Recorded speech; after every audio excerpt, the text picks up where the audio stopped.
how are you? Hey, Wendy, I'm great. How are you? Good. Welcome to Wellness with Wendy. I'm so excited that you are here. Thank you so much for having me. I'm excited to be here with you. Absolutely. Why don't we start off by telling our viewers and listeners a little bit about yourself? Sure. My name's Eva Gallagher, and I'm a nurse practitioner by training. And I have a PhD in nursing and have been working in the pharmaceutical industry for most of my career for about 25 years now. I currently oversee a medical affairs department at Agios Pharmaceuticals, and we develop drugs for patients with rare genetic diseases. Awesome. Now, not a lot of nurses know that the pharmaceutical industry is an option, right? Because that's not something we learn in nursing school. How did you transition from traditional nursing into the pharmaceutical industry? Yeah, it's a great question. I was very much enjoying my role as a nurse practitioner. I always worked in oncology, and I had a couple of really great mentors as a nurse practitioner. And my son was 2 years old at the time that I first thought about doing something different. He had a string of ear infections, and I needed more flexibility to be able to stay home with him and be able to take him to appointments. And as a lot of folks probably know that are listening in, nursing sometimes doesn't give you that flexibility because you're locked into a clinic or a hospital schedule. And so I started to look around to see if I could find a job that had more flexibility. And right at that time, a friend of mine called me and said, "Hey, I just got a job as a medical science liaison in the pharmaceutical industry. I think you'd be great at it. You should really look at it." And it had that flexibility I was looking for. So decided to interview and ended up getting a job 20 some years ago and switched over and have never looked back. I love that. And clinical into pharmaceutical as a medical science liaison as well. And I had no idea that it was an option. Actually, a drug rep is the one who really introduced me to the role and said I would be good. And I researched it. I like, it was really good. It was really, really good. Now, tell me, what are some things you learned about yourself being in the pharmaceutical industry? I know for me, I learned a lot about some of my talents, my strengths, my weaknesses. It really developed me as an individual. Yeah, I would say the same. I think what I found is that my passion is for developing people and coaching people. And so what I've been able to do in the pharmaceutical industry is developing coach teams, global teams. So my current team includes folks from outside of the US. I have team members in Europe, in Asia, in Africa, in Brazil, across the globe. And coaching and learning how to best motivate and keep teams going in the right direction is really one of my passions. And it's an area that I'll constantly be reading about and trying to learn more of, because I think you can't really perfect it. And it's so individualized, but it's something that really makes me proud and happy as I work with people. Yes, I love that. And I also manage a global team, and it's just amazing the people you're exposed to, the different cultures, and really getting to know them. So it definitely is an advantage of just opposed to just working in the US, right? Working in an office or a hospital setting where it's kind of the same people. So it is unique in that way. Yet when I joined Pharma as a medical science liaison, I was like a kid in the candy store. So I'm like, oh, I could do that. I could do this. Like, I didn't know I was so creative and innovative and strategic, right? Because in the clinic, it's kind of like you see your patients, which is great experience, great foundation. But it's something about being in another setting where you can leverage those skills that was just so fascinating. Yeah. And I think nurses in general just are great collaborators, great teammates. And so I work very closely, as I'm sure you do, with research and development, with our legal team, with our sales team, with our marketing team, and having the skill set to be able to collaborate well with all those different cross-functional teams is a great skill set that nurses in general have to be good at to be successful in their hospital and clinic jobs. And it really transfers over well to the pharmaceutical industry. Yes, for sure, for sure. And I think, nurses, I did a segment on untraditional roles in nursing, which I think it should be a course in schools of nursing, just Yeah, so I agree. exposed. It's not just clinics, it's not just hospitals, it's not just community nursing. There's a whole world out there. And for me,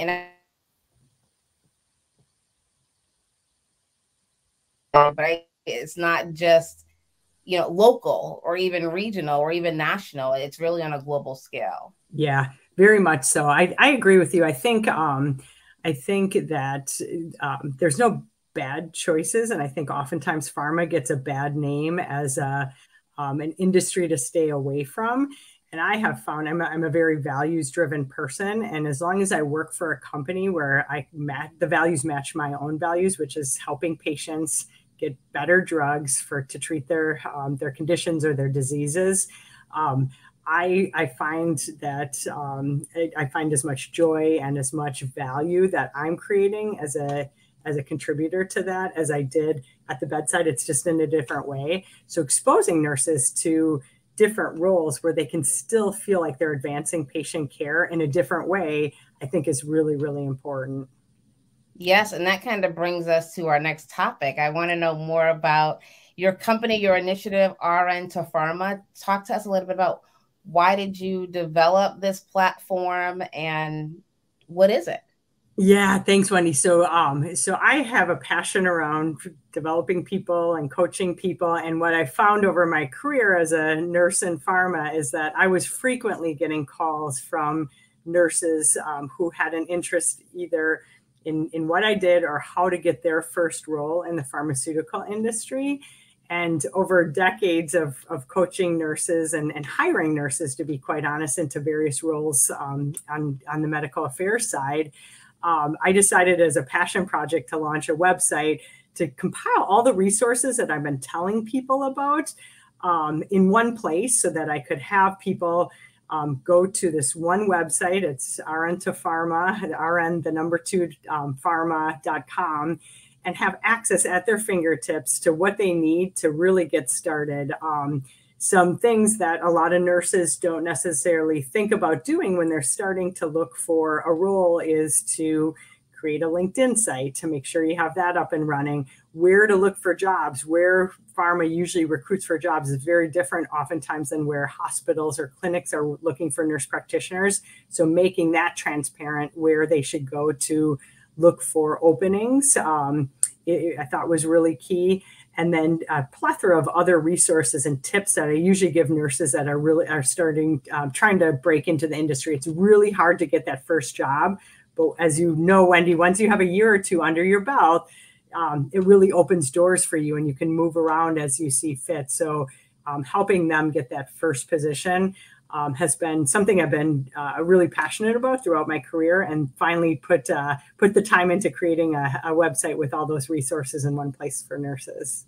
I have to tell you, I was thinking about my experience transitioning from the clinical setting to pharma. Now, let me just tell you all who are listening, the interview process for pharma is so different. Yeah. And for me, I did the research on the role, research on the company. I even reached out to an MSL in my area. I just Googled her, Maureen, and she was so nice. She walked me through just the questioning, and she really coached me. Didn't know me from Adam, but was just so nice to just hold her hand. So what you have put together is amazing. It really lays the foundation. And then you also offer coaching, correct? I do. I just got off the phone about a half hour ago with a nurse practitioner who's trying to move into the pharmaceutical industry, and had the funnest conversation about things that she could be thinking about in different ways to approach a job in pharma. Everything from the way she's wording her resume or CV to how she's coming across in an interview. So just tips, having interviewed and hired nurses and non-nurses for different medical affairs positions. I love passing along those tips to try to give somebody an advantage in the process. Yes, I love it. And it would have been a godsend for me many years ago when I entered. And one thing, and maybe you could speak on this, when I was looking into transition to pharma, I was a little intimidated. However, once I got there, I was like, well, they want me for a reason, right? For my clinical background and experience. Can you speak to that? Because it can be a little intimidating, but what do nurses have? Why would pharmaceutical companies want to hire a nurse? Yeah, I mean, nurses naturally talk to other healthcare practitioners all day long and can educate and influence other healthcare practitioners. So when I'm hiring for a position, for instance, a medical science liaison position, I'm looking for somebody that can have peer-to-peer conversations with physicians, pharmacists, other nurses, to get across to them information about the disease states that we work in, about the data that we're presenting on or publishing. So somebody that is used to and comfortable having peer-to-peer conversations with other health practitioners is a huge advantage compared to hiring somebody without a clinical background. Yeah, and one advantage we also have is just kind of knowing the landscape of the healthcare institution and leveraging your existing relationships. It is so important, you know, when you're looking to transition from clinical to pharma. So it's just so valuable. We bring so much, but I just think we go and it's kind of like we're kind of like a fish out of water, but you're supposed to be there. Believe us, you're supposed to be there because you have so much to offer. Absolutely. And I have felt and have started to really kind of articulate to others when I'm talking about the pharmaceutical industry, we need nurses. Like we need nurses, the way they think, the diversity that they bring to the table, no matter what role in pharma. Pharma's better with more nurses in it because of the approach that they naturally take, putting patients first, always thinking about how something, whether it's a protocol or an educational piece, how it's going to land with a patient. They can really bring that empathetic patient perspective to the table. Pharma will be better with more nurses in it. So it's a bit of a personal mission for me to help nurses find that way into the industry if they want to.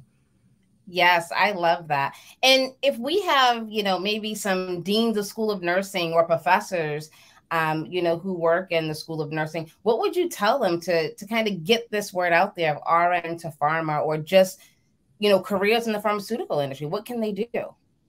Yeah, I think just like what you said at the beginning, having a course or at least a lecture or two on alternative roles in nursing would be fantastic. That would be a great first step.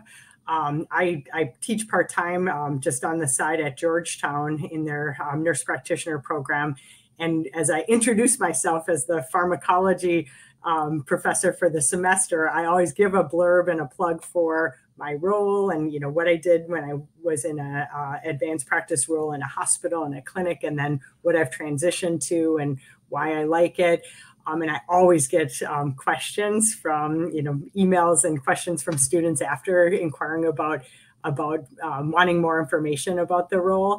I've also guest lectured in nursing schools about pharma, but it's few and far between. So I think like these opportunities to let nurses and nurse practitioners know about the various roles and what those roles offer in terms of not only compensation, but just development opportunities, I think is really, really important. So I'm all on board with your suggestion to have a course or at least a lecture or two on it in every nursing program. And if anyone out there is listening, I think Eva and I should put it together. Yes, I think so too. Yes, you have a good way to collaborate, Wendy. That's great. And I know we're talking about nursing, and then we're saying nurse practitioners in pharma, but if you are RN, whether it's associate degree or bachelor's degree, what's your advice for nurses? How can you enter into the pharmaceutical industry? Do you need to be a nurse practitioner?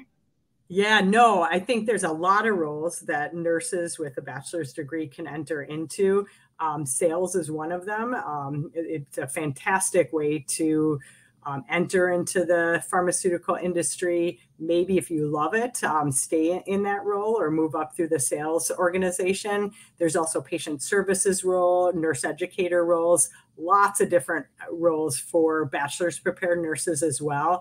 I happen to work in medical affairs, and oftentimes there is a requirement for an advanced degree for a lot of the medical affairs roles, but that's not to say that there aren't many, many other roles that bachelor's prepared nurses are very well suited for. And I do call out some of that on the website as well. Yes, I think that that's very, very important, because people probably think like, oh, maybe I need an advanced degree or another certificate or something like that. But I love what you're doing. I love what you created. And that's why when I saw it, I was like, oh, I have to comment on this, because such a needed platform, and it's long overdue, long overdue. Thank you so much for creating that space for us as nurses. Yeah.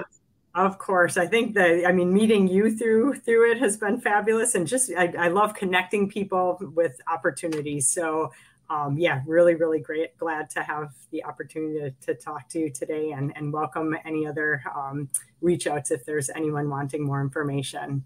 Yes. So if someone's listening and they want to reach out to you because they want to know more about RN2 Pharma, or they have questions about your coaching program, how can they get a hold of you? There's an email address that I can say right now, support@RN2 Pharma. And again, the 2 is the number 2, .com, or go to the website and you can contact me through there. So rn2pharma.com. That is awesome. Well, Eva, this has been such an amazing discussion, and we will definitely have to have you back, because I want to know how this platform grows, because I know it will. Thank you. Your coaching program really evolve and develop. I cannot let you go until we do our rapid fire. Is that okay? Awesome. Yeah, looking forward to it. All right. So let me know the first thing that comes to your mind to answer the question or finish the statement. Wellness means happiness. I know I'm stressed when I get angry at my husband for no reason. I can relate to that. My go-to stress management solution is exercise. What is something people get wrong about you? That I'm an extrovert. I'm a pretty extreme introvert. Okay.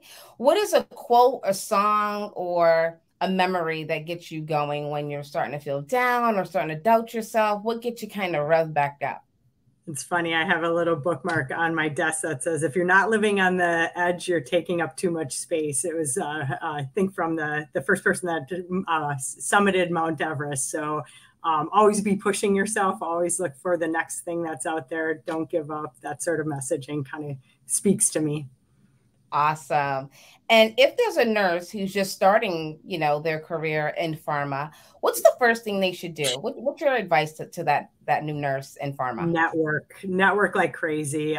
Anytime that I'm starting something new or struggling, I have a tendency to go inward, but when I go outward and lean into my network and just a quick text to somebody or a quick phone call, I always feel better after. So reach out to your contacts, make new contacts, use LinkedIn to reach out to people you don't know that have the background that you're looking to connect with. And I'm always surprised at how those connections really, really help me feel better about whatever I'm doing. Yeah, absolutely. Networking is essential. And my last question for you is, what is something you learned about yourself during the pandemic? Oh boy, how much I miss travel. In this role, I know, Wendy, you probably travel a fair amount too. I always kind of, it becomes a bit of a grind in the jobs that we do sometimes to travel, but being grounded for that long, I realize for my mental health how important it is for me to be on an airplane at least once a month or so. So yeah, that's one thing I miss about the MSL role. Is the traveling. Yeah. I loved it. It was amazing. Well, Eva, thank you so much for coming on and sharing your nuggets with us, your wisdom. And I'm sure there'll be a lot of people reaching out to you from this episode. Thank you so much, Wendy. So nice to meet you. Appreciate the time. Too.